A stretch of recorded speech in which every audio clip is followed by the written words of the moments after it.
6 ವರ್ಷದ ಬಾಲಕಿ ಏಕಾಏಕಿಯಾಗಿ ನಾಪತ್ತೆಯಾಗಿರುವಂತದ್ದು ರಾಯಬಾಗ ತಾಲೂಕಿನ ನಿಪನಾಳ ಗ್ರಾಮದಲ್ಲಿ ಒಂದು ಘಟನೆ ನಡೆದಿದೆ. ಬಾಲಕಿ ಏಕಾಏಕಿಯಾಗಿ ನಾಪತ್ತೆಯಾಗಿದ್ದಾಳೆ. 2 ದಿನಗಳ ಹಿಂದೆ ನಾಪತ್ತೆಯಾಗಿದ್ದಾಳೆ. ನಿಪನಾಳ ಗ್ರಾಮದಲ್ಲಿ ಆಟವಾಡ್ತಾ ಇದ್ದಂತ ಸಂದರ್ಭದಲ್ಲಿ ನಾಪತ್ತೆಯಾಗಿರುವಂತದ್ದು.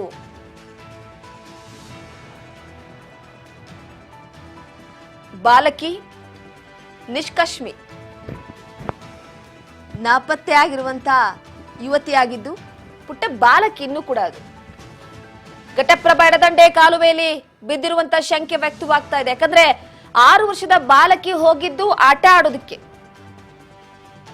ಆಡೋದಕ್ಕೆ ಹೋದಂತ ಸಂದರ್ಭದಲ್ಲಿ ಏಕಾಏಕಿ 2 ದಿನ ಆಗಿದೆ ನಾಪತ್ತೆಯಾಗಿ. ನೋಡಿ, ಗಮನಿಸ್ತಾ ಇರಬಹುದು ಫೋಟೋದಲ್ಲಿ, ಚಿಕ್ಕ ಮಗು ಅದು ಇನ್ನೂ ಕೂಡ.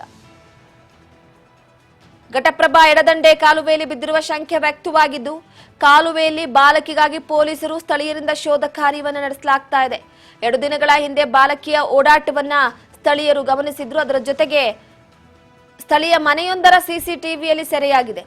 ರಾಯಭಾಗ ಪೊಲೀಸ್ ಠಾಣೆಯಲ್ಲಿ ಪ್ರಕರಣ ದಾಖಲಾಗಿದ್ದು ರಾಯಭಾಗ ಪೊಲೀಸರಿಂದ ಬಾಲಕಿಗಾಗಿ ಶೋಧ ಕಾರ್ಯ ಹುಡುಕಾಟ ಮುಂದುವರೆದಿದೆ.